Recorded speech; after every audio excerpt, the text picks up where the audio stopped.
On the 24th of February 1986, police in Talladega, Alabama, forced entry into the home of 24-year-old Sheri Weathers. The profoundly deaf mother of two had not turned up to school for nearly a week, and the reason soon became clear. Sheri and her two young children had been strangled to death and piled on top of each other in the shape of a cross. The utter callousness of it, of not only killing them, strangling them, but then posing them to be discovered. It's an act of a vile human being. The horrific scene will forever be etched in the minds of the two detectives who worked on the case. When you see something like that, you can't help but think about your own child. This could happen to my child, too. And so now you know you got to do everything you possibly do to bring this person to justice. The killer was a 31-year-old artist named Daniel Siebert, and his macabre masterpiece was far from complete. Two more bodies would soon be discovered, but the police had no idea where to find him. He was in the wind. We didn't know where he was, but we knew that somebody's gonna die until he was caught. Daniel Siebert had made his mark as one of the world's most evil killers.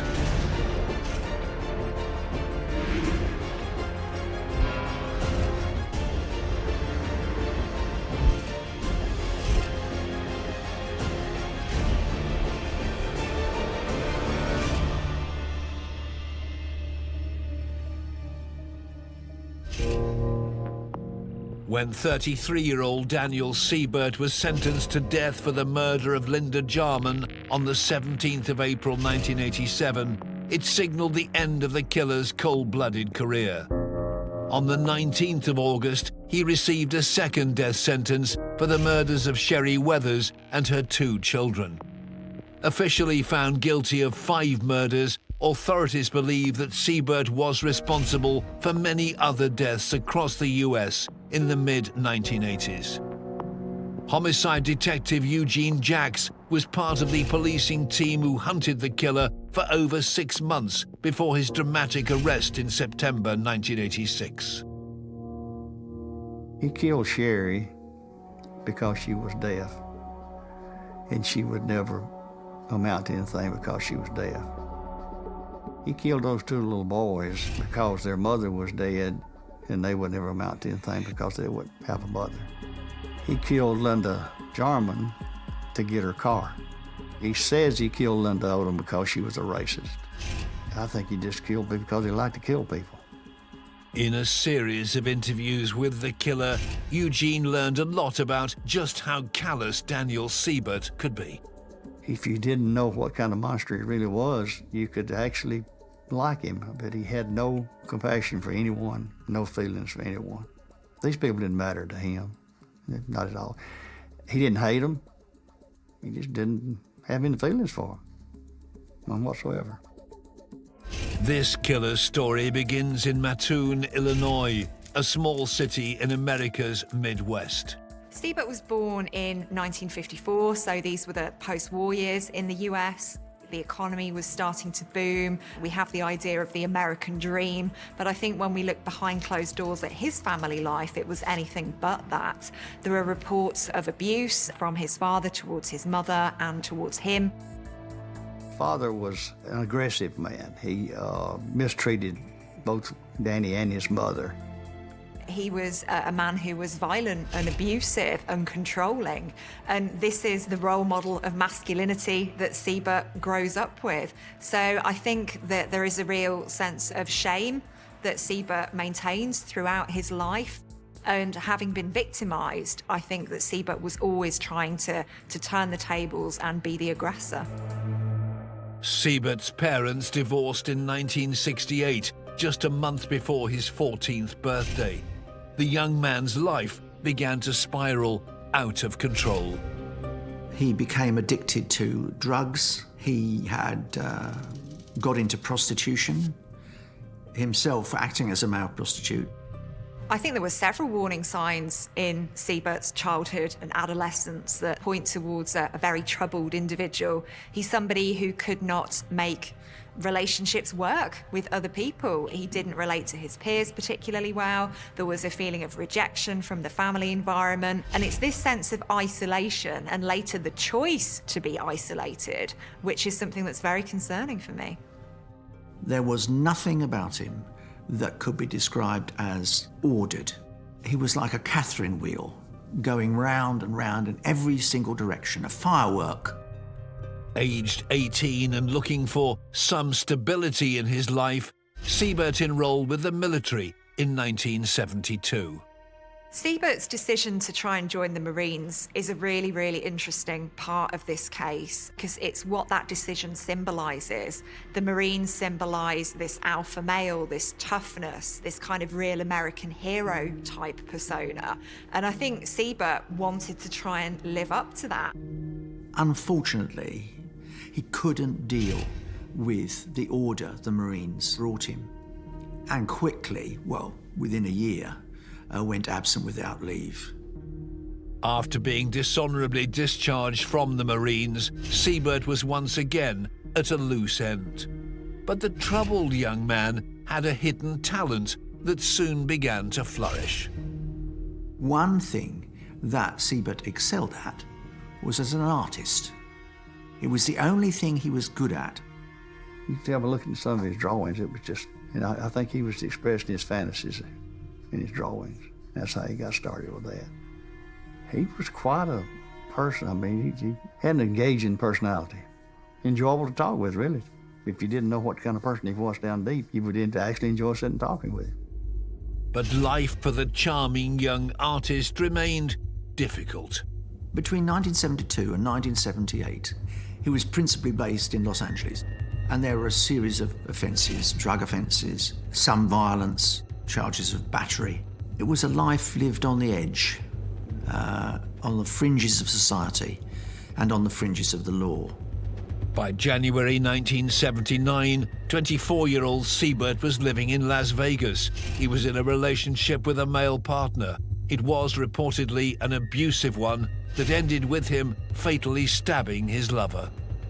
This homicide was a particularly vicious one because Siebert stabbed his partner 29 times. Now, for me, that means that he has made that decision 29 times to put the knife in again. This was somebody who knew what they were doing. They knew what they were doing was wrong, and they chose to do it anyway. Despite the viciousness of the slaying, at his subsequent trial, Siebert was charged with manslaughter, not murder. Siebert insisted that it was a matter of self-defense. How it can be to stab someone that many times is slightly beyond me. But it did seek to throw into doubt whether it was a premeditated murder, and therefore added strength to the argument that it was a crime of passion. I think because this was a homosexual relationship, there was a tendency for the court to just want to accept that narrative and put this case to bed because there was still stigma around homosexuality in the US at this time.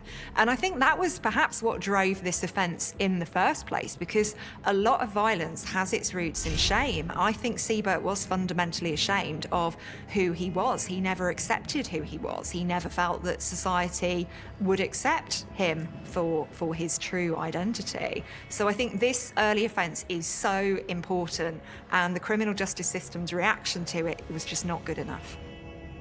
Siebert was sentenced to 10 years in prison, but after serving just 2, he escaped while on work detail in December 1981. Now, we really do have a lethal weapon waiting to go off. While he's on the run, he kidnaps a woman at gunpoint in San Francisco, and she only escapes by jumping out of the moving car on the Golden Gate Bridge. It is a remarkable escape, because in my own mind, I'm not the slightest doubt that he intended to kill her. Siebert was recaptured the following day in nearby Oakland and returned to prison. An extra year was added to his sentence, but in 1985, he was freed on parole on the proviso that he would return to court to face charges for the abduction and assault he'd committed during his brief escape. Due to attend court in San Francisco in December 1985, Siebert didn't turn up. His next known whereabouts were over 800 miles away in Tucson, Arizona, where he was found hitchhiking and heading east. But now Daniel Siebert is not calling himself Daniel Siebert, he's calling himself Daniel Spence. He's given a lift by a man called Donald Hedren, who is on his way to Alabama. Before the journey comes to an end, Donald has offered Spence a post as a volunteer at the Alabama Institute for the Deaf and Blind, in which Hedren works. Alabama Institute for Deaf and Blind is a big part of the Talladega community. It's actually a community of its own, or a family of its own, you might say.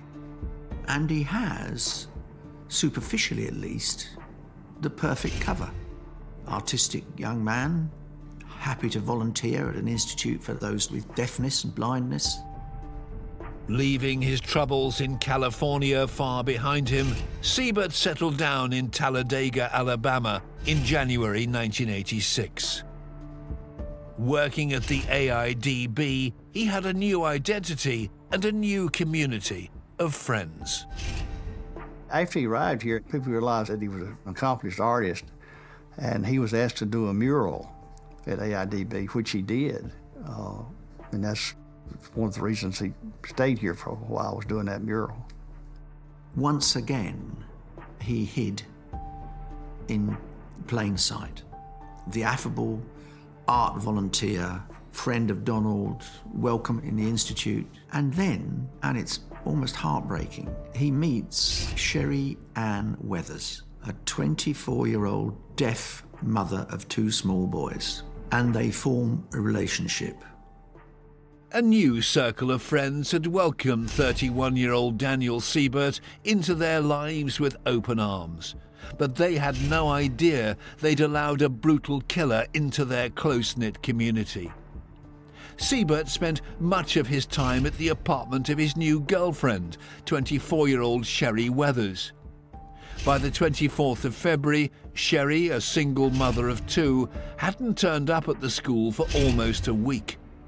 Her concerned friends contacted the authorities. In February 1986, the police department received a call for a welfare check at Sunrise Apartments in Talladega. Police were dispatched. Officer Tom Byerman was the first on the scene. When he entered Sheri Weathers' apartment, he discovered the bodies of Sheri Weathers and the 2 boys. He immediately backed out, locked the door, and called for investigation. Eugene was joined on the case by an investigator from the district attorney's office, Daniel Siebert. We arrived at the apartments, and the police department had already had the scene roped off. And we met the other investigators, went into the apartment, and as you walk into the room, there's a bedroom, and then there's a living room, and there's a kitchen. And right in the center of the living room and the kitchen, you see 3 bodies. It's quite horrible. I haven't forgotten it after all these years. One of the next door neighbors had heard the 2 little boys playing in a tub. He got them out of the bed. He strangled the 2 little boys. He actually woke them up because they were in bed asleep. He wanted them to know that they were being killed. He wanted them to feel that fear. And he stacked their bodies on top of the mother. It looked like it formed a cross. That's my first impression. Sheri Weathers and her 2 sons, 5-year-old Chad and 4-year-old Joseph, had been strangled to death 5 days earlier on the 19th of February. It was a sickening scene, even for seasoned detectives, but the team knew they needed to stay professional and not let their emotions get in the way of their police work. You know the minute you walk into that scene, you know this is a death penalty case. And you know things have to be done differently. Everything has to be perfect, everything has to be exact, everything has to be documented. I's dotted, T's crossed, because you know where this is headed to. Because you know a murder of 2 or more is going to be a death penalty case. And then the emotional part hits you, you know, this is a young mother. This is 2 young children had their lives ahead of them. What kind of person would do this. I mean, it's just, emotionally it hits you. That's the second thing. After reality is what you got, then emotionally you're hit, you know, especially if you have children. When you see something like that, you can't help but think about your own child. This could happen to my child too. It's something that you just don't forget about it. Just as the two investigators were getting to grips with their harrowing day, some more worrying news came in. We're in the middle of processing that scene. We'd been there probably 2 or 3 hours processing the scene for evidence. And then we were notified that Linda Jarman, who was a friend of Sheri Weathers, she did not show up for classes that day. She lived in an adjoining apartment, not to this building, but to the next building. So Dennis and I went to her apartment, and we discovered her on the bed in the bedroom, and she'd been strangled. 33-year-old Linda Jarman, a deaf teacher at the same institute where Sheri was a student, had been murdered in cold blood. He used a sock and just strangled her in her own bed. Of course, most people don't know what a VCR is these day and times, but back in those days, VCR was worth some money, so he stole her VCR in order to get money to travel further. Linda Jarman's cream-colored car was also missing. The team would report their findings to former Talladega County District Attorney Robert Rumsey. The evidence would show that after he strangled Sheri and Chad and Joey, that he went to Linda Jarman's apartment telling her that he had a fight with Sheri and could he sleep on her couch. When she went back to bed and went to sleep, then he went in and he strangled her to get her car to leave. After speaking to acquaintances and colleagues of Sheri and Linda, the detectives soon had a number one suspect who they discovered had been using a different alias. At that point, we learned the name Daniel Spence from the people at the school. And we start running him in the computer to see if we find out Daniel Spence, who is he, where is he, everything we could find out. And it's determined that his name is actually Daniel Siebert. Once we developed him as a suspect and got his true identity, we'd put a nationwide pickup out on Daniel Siebert and Linda Jarman's car. He quickly became the prime suspect because Daniel Spence wasn't here and Linda Jarman's car was gone. As the duo headed to Siebert's apartment building, they soon discovered there was another potential victim. So we go knocking on the door, and there's no answer at the door. A neighbor comes out and says, "Why are you here?" I said, "We're looking to see Mr. Siebert." He said, "Well, he's not here." He said, "I got to tell you, my girlfriend's missing." "Well, who's your girlfriend?" "It's Linda Odom." "How long has she been missing?" "Oh, 2 days. I hadn't seen her. She hadn't been home." "Well, do you know if she's ever connected with this guy here, Mr. Siebert?" "Yeah, they're kind of friends." "Well, you need to go to the police department, file a report." In the space of 24 hours, 4 people had been found dead and another was missing. The investigators needed to find Daniel Siebert fast. And they soon had word from authorities over 350 miles north of Talladega. We received information from Elizabethtown, Kentucky, that they had located Linda Jarman's car right off the interstate in Elizabethtown. That's when Dennis and I left here to go there to process the car for fingerprints and physical evidence. And so they take us to the scene, and we go up an embankment from where the car was, and we find a campsite. We uncover a campsite. And Eugene and I, we find identification to the boys. We find information on Sheri Weathers and Linda Jarman all at that campsite. So we're fairly certain at this time we're on the right trail. It was a huge breakthrough that confirmed Daniel Siebert was their man. We got Daniel Siebert's fingerprints out of the car, plus other evidence we knew that tied to him, the type of cigarettes he smoked and the type of chewing gum that he chewed. We recovered photographs of women and children, women's cosmetics. There were also some quite chilling items at this campsite. There were photos of the Weathers family, there were drawings of the Weathers family. And I think this emphasis on those victims is so significant in this case. This young mother and her 2 children seem to have quite a lot of importance for Siebert, because I think that he didn't feel they deserved to be alive. These boys were happy, they were loved and cared for by their mother. I think he felt a real sense of envy and resentment towards them. It was something that he wanted to relive, and I think those 3 murders of Sheri Weathers and her 2 children were the murders he was most proud of. Despite being sure Siebert was responsible for at least 4 murders, the dangerous killer remained undetected. Dennis and Eugene, both of them are excellent processors. They go and they're in Kentucky for quite a while, so they were up there several days, and he's in the wind. We didn't know where he was, but we knew that somebody's gonna die until he was caught. In Linda's car, Eugene and Dennis had recovered an address book belonging to 31-year-old Siebert, which would eventually prove to be an important find. I had one investigator. Her main job, I'd say, in this investigation was to stay in contact with known associates of Siebert. She had built a rapport with the girlfriend of Siebert's out there, and she promised that if she heard from him, she would call. With every day that passed, the investigators knew Siebert could strike again at any moment. Each day when you went to work, the first thing you did was start checking tips and leads on the possibility of where Siebert was. There wasn't a day that went by that you didn't do something on the Siebert case. I don't know how many miles that we put on cars going from here to there to check out leads or information on Siebert or some of his friends or this, that, and the other. I mean, Lord, there's no telling.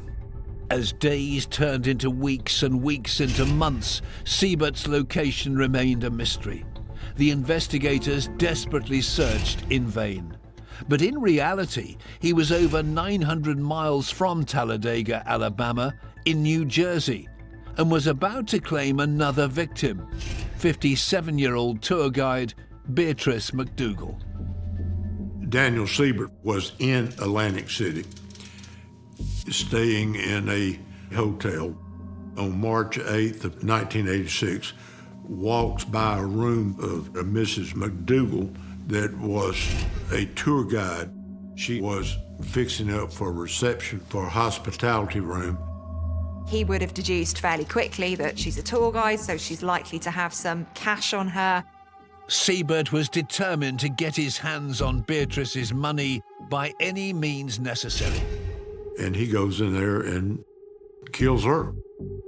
We don't know at that point that it's Siebert, but he's off and in the wind, and we ain't got a clue where he is after that. He just drops off the radar. Siebert had stabbed Beatrice twice in the stomach and strangled her to death in an opportunistic attack.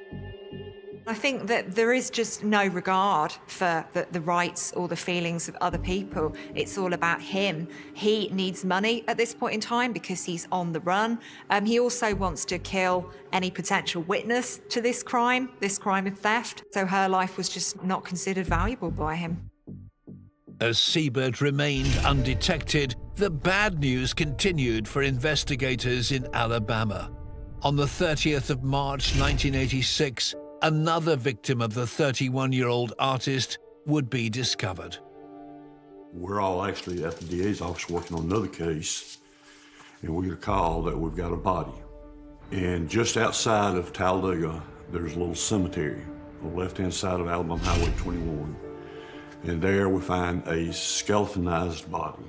No question, it'd been there for a long time. Decomposition has already come and gone. And we sift through everything. She's not buried or anything. She's been laid on top of the ground.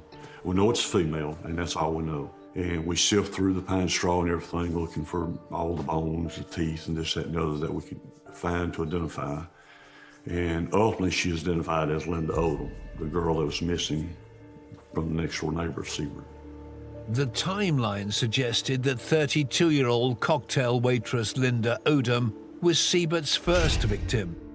Siebert strangled Linda on the 19th of February 1986, meaning he'd killed 5 people on that one day.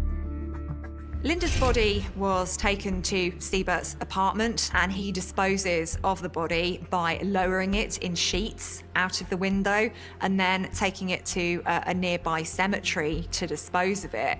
And interestingly, Siebert said that when he was disposing of Linda's body, he started punching her. I mean, she was obviously dead at this point in time, but I think that was something that enhanced his feelings of control over this victim. And I think that sense of rage as well that he expresses at this point in time, the way that he's seeing this community who are so welcoming, who are so inclusive, who are loving towards one another, this is something that he feels he was entitled to when he was younger, something that he never had, and these people don't deserve it according to him. So I think that's what's underlying all of this behaviour.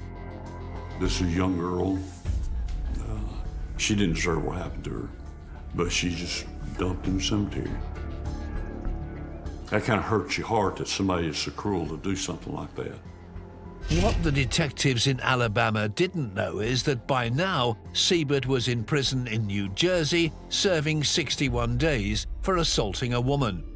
When he was arrested for the altercation, he used the stolen Social Security card of murdered 5-year-old Sheri Weathers as identification. This meant that no one had made the link between Siebert and any of the murders. So during the time that Siebert was on the run, he actually used the identities of Sheri Weathers' 2 boys to gain new identification. And at this point in time, it was relatively easy to do that, to use a child's identity to get a social security number. But I think that the significance of this is more than just a practicality. I think there is something much more meaningful going on here. By possessing these children's names, by presenting yourself as them, you are owning them, you are possessing them, they are yours. And it's that extension of control over your victims. After serving his time for the assault, Siebert was in police custody again in June 1986, this time in Virginia. This young officer stops Siebert, and in the car he finds ropes and knives, ladies' belongings, photographs, just all types of things that just made him very suspicious of this man. They checked the car and it was stolen. So he was arrested for car theft, being in possession of the stolen car. He was using the identity of Joey Weathers, using the Social Security card as identification. He made bond and he was gone. Siebert was incredibly cunning, incredibly manipulative. I think he was well aware of the fact that law enforcement wasn't particularly well joined up in terms of interstate communication and sharing of information at this time. And I think he truly did take advantage of that. In August, Siebert was yet again in another state, Maryland. He assaulted a woman in Baltimore, but wasn't captured by the police. He then headed back west towards Nashville, Tennessee. The investigators in Alabama still had no idea where he was, but a breakthrough was on the horizon. Detectives who'd reached out to people listed in Siebert's address book had been contacted by one of his ex-girlfriends in Nevada. She had news that would finally crack the case.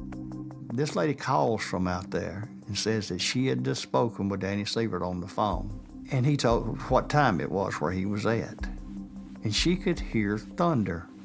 And it was raining. So the investigator came and then told the rest of us about the call and that it was raining at that particular time. With very little information, the investigators tried to trace the source of Siebert's call. Said it was not easy to trace telephone calls, but they told us if we had any idea where he was, it would make it a lot easier. Otherwise, it could take 3 weeks to a month to trace it. I told the investigator, go call the National Weather Service, find out where it's raining in that time zone. It was raining in Tennessee. That was it in that time zone. We were able to use that information and trace the telephone call to Hurricane Mills in Tennessee to a little convenience store restaurant there.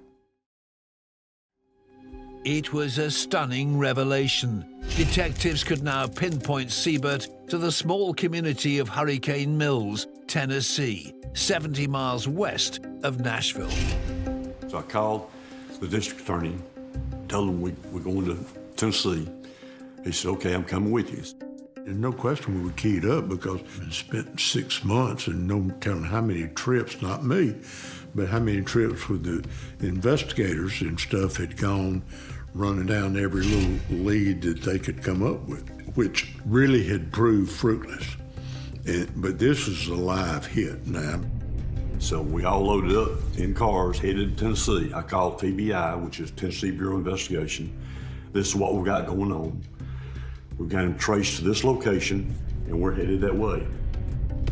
After 6.5 months of searching for Siebert, the anticipation of his arrest was at the forefront of the detectives' minds. The journey up there was, it's almost like waiting for your birthday party. We were all extremely excited. Well, by the time we got there, it was late night, and we decided not to do anything but send one investigator in there to see if they could see anything to the search first, because you had this service station where the call was from, and then you had a restaurant up here, and then you had another filling station, a restaurant up here. So one investigator went in, kind of knew the owner, and said, yeah, he's been painting some signs for me, and he'll be in here in the morning to collect his check. It would be a sleepless night for the arresting officers. Everybody's upbeat. Everybody's tired, but everybody's upbeat. And I don't think a single one of us took a nap that night out there on the road, because we were just on the roadway, waiting for morning. The following morning, the 5th of September 1986, the team were ready to pounce as dawn broke over Hurricane Mills. It's hard to describe what it was like sitting there waiting for him to come around the building, but I'd always wondered if I'd recognize him when I saw him. When he rounded the corner of that building, there was no doubt in my mind, that's him. As soon as he went in the door, Dennis and I were out the door. We went in behind him. He wasn't there. Scared us to death. We just looked at the clerks, where is he? And she pointed to the restroom. And we went in, and TBI and the captain went in and arrested him in the men's room. And his only question to us was, how'd y'all find me? I mean, he's got about 6 weapons just aimed at him, and he's caught with his pants down, basically. We seized his backpack. We found where he'd been staying in a wrecked out car behind the station. And he is immediately taken to the court in Tennessee. And we contacted our governor and asked her for her plane to fly him back.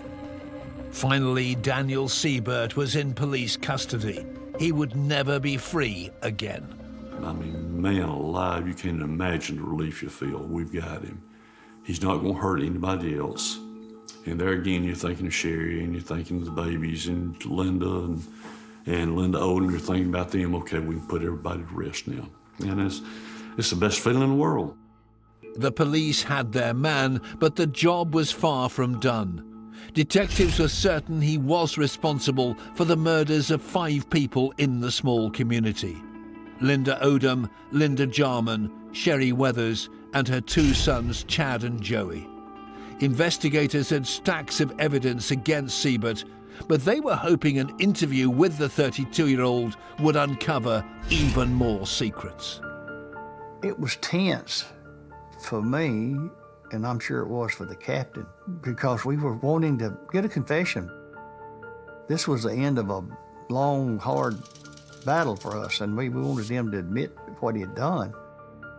Siebert told Eugene about the 5 murders he'd committed on the 19th of February 1986, and also confessed to the killing of Beatrice McDougal in Atlantic City on the 8th of March. He showed no remorse for any of the murders. He wasn't concerned at all. Showed no emotion whatsoever. Never shed a tear. You could tell there was no concern in him about what he had done. And if we had released him right there, he'd have done it again in a few days, because he had no remorse whatsoever for what he'd done. I've told people want to know how he felt about his victims. He didn't feel about his victims. He had no feelings for them one way or the other. He had no feelings for anyone.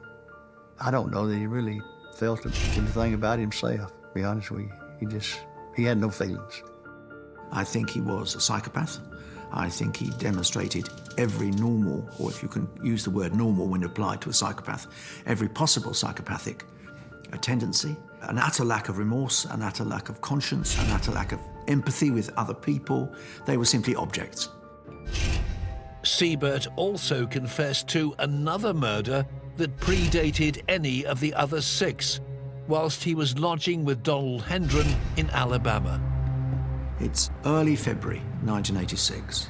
Donald Hendron's asleep. Siebert gets out of bed and borrows Donald's car and picks up a girl called Sheri Weathers. She's working as a prostitute in Birmingham and Alabama. He kidnapped her, robbed her, and killed her, and carried her body to Ohatchee and dumped it in a roadside garbage dump. And then just returned the car like nothing had happened. That brought the tally of victims to 7, but Eugene was certain there was still more. He had uncovered a telling piece of evidence when searching Siebert's home back in February. In his apartment, I'd found a road atlas. I'd gone through the road atlas, and out on the West Coast, he had X's with zeros, X's and zeros, and he just had X's. I asked him about those, and he said every place that there was an X with a circle around it is where he had killed someone, and just the X's were robberies. I contacted each of these jurisdictions, and sure enough, each place that there was an X with a circle, they had recovered a body. This is basically Siebert's commemoration of the murders that he's committed. I think every time he looked at that map, he would have felt powerful, he would have felt superior. And we do often see this in cases of serial killers. Siebert confessed to killing 3 sex workers in Nevada and California in late 1985. The fact that he's targeted sex workers is really significant for me because he's preying upon these women's vulnerabilities. He's well aware that society does not value these individuals as much as it values others, and therefore he has access to them, he has the opportunity to harm them. He was also indicted for the murder of Beatrice McDougall, but never went to trial for this. Despite admitting to as many as 13 murders, detectives could only link 10 victims to the 32-year-old. But for his impending trials, Siebert would only be indicted for the murders of the 5 that had been thoroughly investigated in Alabama. There was 5 homicides. Linda Jarman was a capital case because it was murder during the commission of a robbery or a theft of getting a car. Sheri Weathers, Chad, and Joey was a capital case because it was murder of 2 or more people pursuant to a common plan, scheme, or design. Linda Odom was not a capital case. He pled guilty to Linda Odom after all of this. It was a life sentence. During 3 trials over the course of 5 months between March and August 1987, Siebert was found guilty of all 5 murders and sentenced to death twice. I've probably tried 30 death penalty cases or more, but this one, it's just the magnitude of it and what makes another human being go do something like this. I mean, you got a woman that's deaf that he's intimate with, a 4 and 5-year-old who he wakes up from their sleep to strangle, goes to another deaf woman and kills her just to get her car to get out of there. I mean, just stick in your mind, it'll be there on my deathbed. I think the sentences that he received were appropriate. I think he committed the most serious of crimes, so that deserves the most serious of sentence. But I think if we were to ask his victims' families, they're not going to have their loved ones brought back. I think they have achieved some sense of justice, but at the same time, I think they were asking a lot of questions as to how this man had slipped off the radar of the authorities. This man had committed a homicide in 1979, and he went on to commit more. So could more have been done to prevent that? I think one of the things that always moves me most about this story is that when he was asked about the killing of Sheri Ann and the boys, he said Sheri didn't have anything to say, Joey didn't have anything to say, Chad didn't have anything to say, And I don't have anything to say. If there's anything that could be more heartless, more utterly revolting, more depraved than that remark, I have yet to hear it. And this is a man who snuffed out the life of a deaf 24-year-old mother and her two children aged 5 and 4. It is utterly monstrous. In August 1987, Daniel Siebert began his death row sentence. For 18 months, the case had consumed the investigators who had worked on it. Now they could breathe a sigh of relief. I still think about those two little boys. And always will, I'm sure. I'm sure Dennis and other investigators do too, because they all had children too. I don't know what it is, but I know he's a psychotic killer. And had he not been taken in Tennessee, that's what's so outstanding about the police work. Had he not been taken in Tennessee, I don't know whether it would have been Arkansas, Oklahoma, Nevada, Utah, or California, but somebody else would have died. He wasn't through. After numerous unsuccessful appeals throughout the years, 53-year-old Siebert remained on death row for almost 21 years. On April 22nd, 2008, Daniel Siebert died, but not from lethal injection, from pancreatic cancer, natural causes. In the end, he escaped the death penalty. I mean, this was a personal type of crime. This is not something that you're standing 30 feet away and shoot somebody. This is someone you put your hands around their neck and choke the life out of them. That's bad. Think about that. 'Cause it takes anywhere from 2 to 4 minutes to do that to someone. And you're sitting there and you got your hands around their neck and you're taking the life from them. You got to be enjoying that, otherwise you wouldn't do it that way. And if you're enjoying something like that, man, you are bad. And I just wish we had got to electrocute him. I think we felt we were cheated for that. Daniel Siebert was linked to at least 10 murders and was convicted of 5. But he never tried to justify his reason for killing people. For me, what makes Siebert one of the world's most evil killers is the degree of manipulativeness that he was able to exercise. He was able to come across as an individual with feelings, as an individual who cared about others, but those feelings were not genuine at all. They were simply a performance. He was an absolute monster. He was a horrible person. He really was. And that's what comes to mind anytime anyone mentions his name. He was a monster. Daniel Siebert was a callous killer who felt no remorse. To choke the life out of 2 children simply because he felt they would never amount to much is a cold-blooded act that cannot be forgiven. We may never know exactly how many lives he took, but Siebert's death means he can no longer harm anyone and will forever be remembered as one of the world's most evil killers.